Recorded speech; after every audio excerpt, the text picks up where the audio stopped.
Hello everyone. Today we are going to discuss about the programming language Python. This is going to be a full course that covers almost all the topics related to the Python.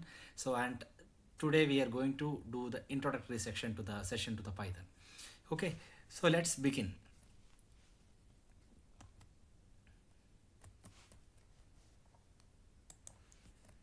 Okay, so let's start with the history of Python.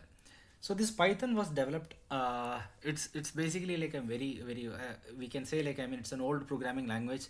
It was developed during the time 85 to 90, 1990, 85 to 1990 by Guido van Rossum, and the first version was available like in the early 90s. So but that time this programming language was very not very popular, and it became popular.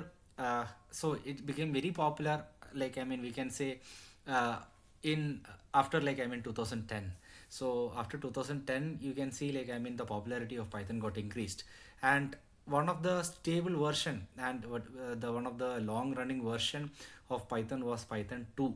So I have developed several applications in Python 2, and it was available till 2020. So the Python 2.0 versions, 2.x versions were available till 2020, and Python basically underwent a major revamp, and the version 3 got released. Basically the version 3 was available before 2020, but most of the applications were getting developed in 2.x. But by 2020 the support to the Python 2 and the development of Python 2.x versions got stopped, and 2020 onwards people started using Python 3, and 3 came with several performance optimizations and several new other features which has like changes in the underlying structure of the Python itself. So it's an open source programming language. Okay, and as of today, that's basically like the new year of 2023. Sorry, I think there is a mistake in the date. It is 2023. As of 1st January 2023, the latest version of Python is 3.11.1. Okay, and Python has an official website which is python.org, and you can find the latest updates, the latest versions, everything, latest news about Python from this website.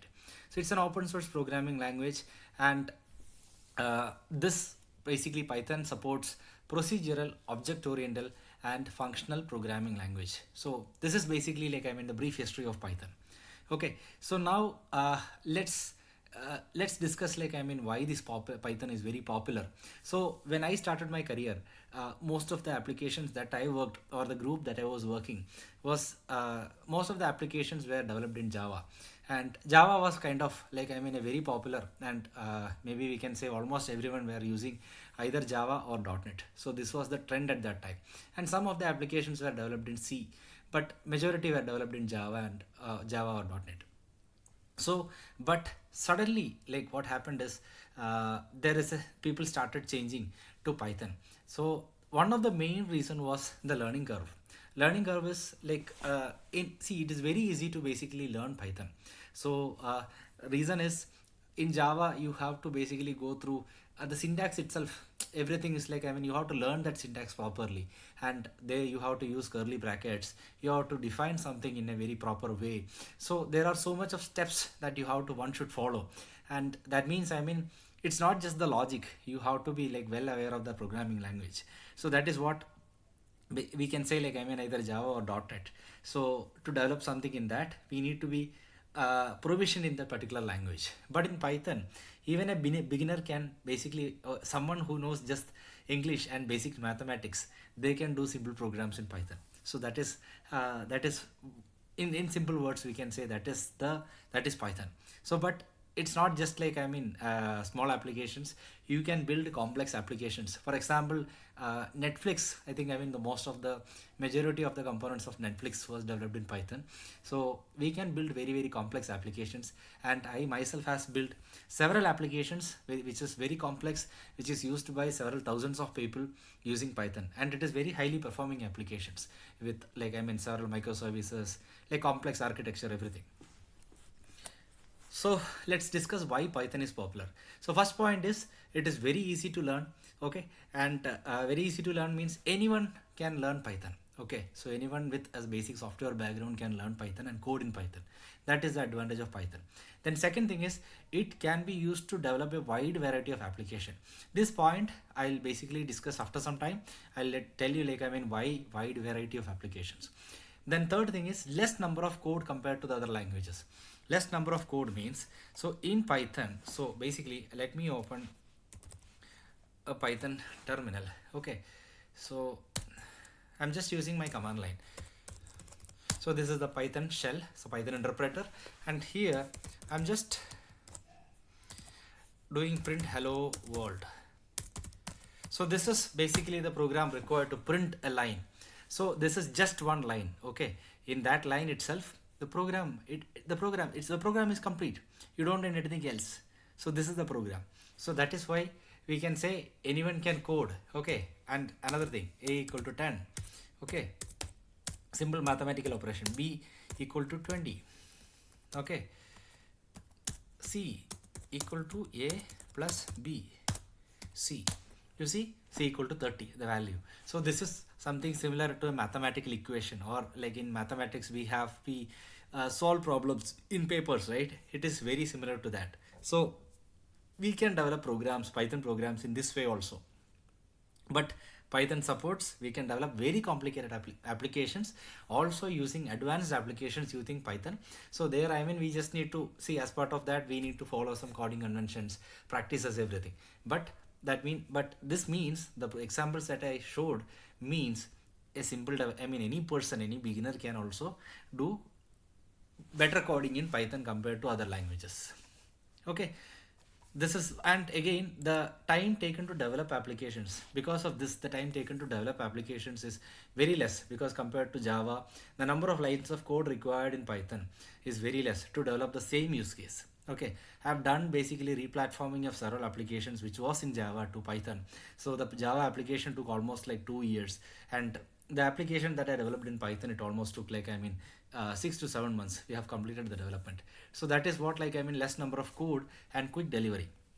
Then large number of libraries. Large number of libraries means Python has basically, just like in Java we have jars, right? So we have Python packages. In Python we have something called Python packages, and most of these packages are hosted in a repository called PyPy repository, PYPI. So it's available on the net. Okay, so let me show you that. PYPI. Okay, so this is the Python package index. So here, if you see, you can see how many packages are available here. So you can also contribute to this PyPy repository. So but there are several stable packages which can be used for almost everything under the sun is available in this PyPy repository. So you can install very easily, if you need any package, just need to install it using command line. Okay, so for example, let me exit from the shell.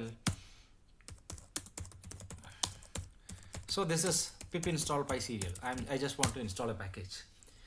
So PySerial is the name of the package, pip is the command. Okay, so it will download. See, it is just downloading, successfully installed PySerial.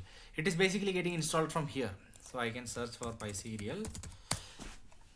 So see, this is the PySerial package available in this repository. Like this, there are several lakhs of packages available in this PyPy repository. So, and this, because of that, the basically the library support is very high, so that you don't have to code too much. You can code in very less number of lines and you can get a very nice application. And Python is very stable, and with Python 3 the performance of Python is also improved a lot, and it is it's best. It's now we cannot say for the Python has any performance problem and you need to develop something in Java. There is nothing like that now, because now delivery, so if you consider all these aspects, we can say Python is a very good programming language and very powerful programming language. So next is the first point we were discussing about, the first point, why it is called for, why we say it can be used for developing wide variety of applications. So the main reason is, so one is, most of the applications that we see, that is web applications, either mobile application or what we see on the browser based application, all these uses web REST APIs, Okay, some are like, I mean, fully full stack applications, which is developed completely using the Python framework, Python and HTML. So Python supports, basically Python has very good frameworks for developing web application. So for full stack development, there is something called Django and Flask. DJANGO, it's pronounced as Django. Django plus Flask. These are two frameworks, but using this we can develop nice full stack applications. Okay, and for developing RESTful services or web services, Python has very powerful frameworks, Fast API, Flask, Tornado. Fast API is something that is recently developed. So this framework, I mean, came into existence few years back, but Tornado is one of the old framework. Flask is also a very old framework, but it's very stable.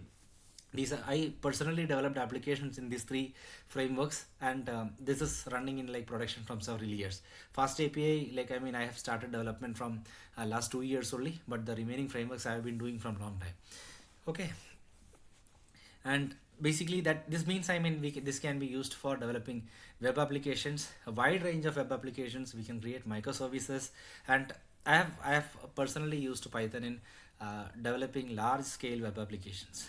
Okay, then second is like data engineering. So Python can be used for developing data engineering projects. Okay, so one of the frameworks that is used in this data engineering, it's like the ETL pipeline kind of framework. I mean, that can be used for creating ETL workflows or pipelines, is Airflow. So Apache Airflow, if you can search in the internet, Apache Airflow. So that framework itself is developed in Python. Okay, so and you can also use Python to develop data engineering workflows, and popular cloud services like Amazon, Google, or Azure.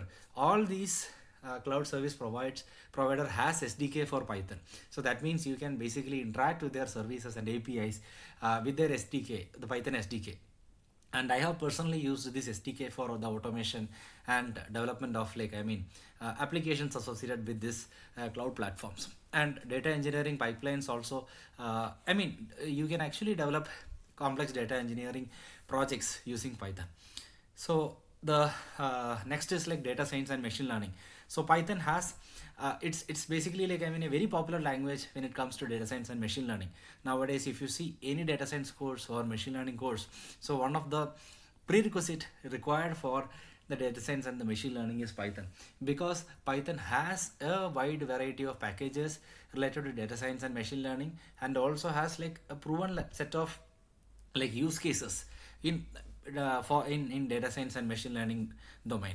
Next is Internet of Things. So in IoT field also, like the basically the Pi serial package that I showed the installation.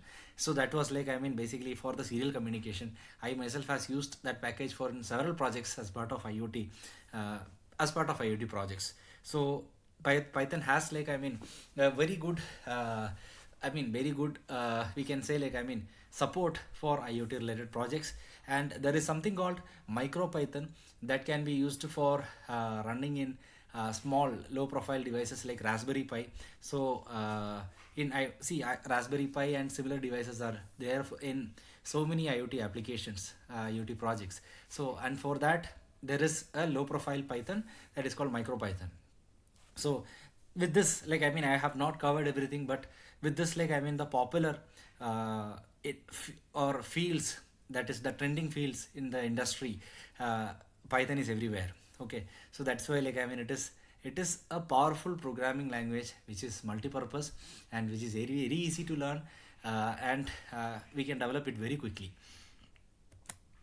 So now let's see, like, how we can get started with Python. So one is the first part to start with any programming language is setting up the environment. So how to set up the environment? First is you need like a laptop or a desktop, a machine to execute the code or set up this setup environment. So Python runs on Python is supported in almost all the operating systems that you see. So I have used in macOS, Windows, Linux itself. I have used in Ubuntu, CentOS, Red Hat, Rocky Linux. Almost all the flavors of Linux supports Python. Okay, and Windows supports Python, macOS supports Python. So that means it's supported by majority of the OS that you see in the world. Okay, Then download options, from where we can get this Python. Okay, Python is an open source programming language. Okay, it is free to use and download. So it can be downloaded. The official website of Python is python.org. So you can get it from there, or you can get the OS specific installable from there, or popular Linux operating systems by default comes with Python. Basically CentOS or Red Hat or Ubuntu. If you see, the operating system itself comes with Python. Then otherwise you can actually get Python from anaconda.com, okay, or Miniconda. So I personally prefer Anaconda or Miniconda for the development, because so Anaconda or Miniconda, the difference is so Miniconda is the miniature version of Anaconda. So both comes with a package manager called Conda. Okay, so when you develop applications, so one of the critical thing that you need is the dependencies. You will need dependencies, means the packages, the dependent libraries, everything. So if you're downloading it from the official website, okay, so that entire bundle does not contain, I mean, pre-built packages. You will have to install all the packages required, by almost all the packages required for your application. And while using some of these applications, and for some specific cases, you may face dependency issues, or there will be some dependencies with the operating system. So the installation will become little tricky. Okay, so for all these kind of cases, the best option is either to use Anaconda or Miniconda, because that comes pre-built, pre-bundled with a set of packages. If you see Miniconda itself, it's coming around 600 MB, that bundle. So it comes with, like, I mean, several packages by default. So you will don't have to worry about the dependencies. And so Python has a package manager pip. Okay, so that can be used to install the packages related to the Python. And basically Anaconda or Miniconda, they have package manager Conda. And that is, like, I mean, not just for Python, that is the Anaconda or Miniconda framework specific package manager. And for Python we have pip as well. So you will be able to install all the dependencies using any of these two package managers. And also this Anaconda and Miniconda are basically good for advanced users who work in Python, R, okay, these kind of programming languages, because R is also available in Anaconda, Miniconda. Okay, and it's very good. Okay, the experience is much better compared to the for as per my end, I mean, my based on my experience is much better compared to the base Python. Okay, so then the popular IDEs means basically what is the best development environment to use to develop Python. Okay, so the popular development environments based on my experience is MS Visual Studio Code and PyCharm. So I have started using PyCharm long back. Okay, then later, I mean, I started using MS Visual Studio Code. It's up to you, like, I mean, which one to choose, because it's your personal preference. So both are available and both are free to use. So PyCharm has a professional edition also, and it has a community edition. So those who want to pay and get the advanced features, you can get the professional edition, and if you want to use it for free, you can use the community edition. So MS Visual Studio Code, as you know, like, I mean, it is a Microsoft product, and it's available for free. You can download it, and it's also very user friendly. So I think with this we have covered the basic introduction about the Python part. So let me write a small program, and I'll tell you, like, I mean, what is specific in Python. So I have already showed you, like, I mean, a simple one. So let me show you like a string example also. So A equal to hello, B equal to world. So C equal to A plus, let's append a space, plus B, C. So you can see hello world. Okay, so the program is very simple. So here I have not used any function definition or anything. I have just created like the variables, assigned values, and just did the print. And one fancy thing that you will see with this Python is A equal to, so now if you see the type of A is a string. Okay, so but I can assign A equal to 10. Now if you see type of A, you see it is int. Okay, that means the data type of A got changed from string to integer. So this is not happening in Java. Okay, so this we can say this behavior is called dynamic typecasting. Okay, dynamically, so we call Python is a dynamically typed interpreted programming language. Okay, so it is an interpreted language. So when you run, so it runs basically here also you see it's an interpreter. So the program runs from top to bottom. Okay, so and it is dynamically typed. That means you can reassign the variables type is decided based on the value that you assign to the variable. Okay, so I think with this you might have, I hope, I mean, you have received a brief idea about or overview about the Python. So in the coming sessions I'll basically take you through the programming exercises and also through the fundamentals of, like, I mean, the Python, like data type, data structure, then database connectivities, then the remaining fundamentals like the multi-threading, multi-processing, then developing web applications. So like that there are a series of topics coming. So please subscribe to the channel, so I'll be getting into these details in the coming sessions. Thank you everyone for your time.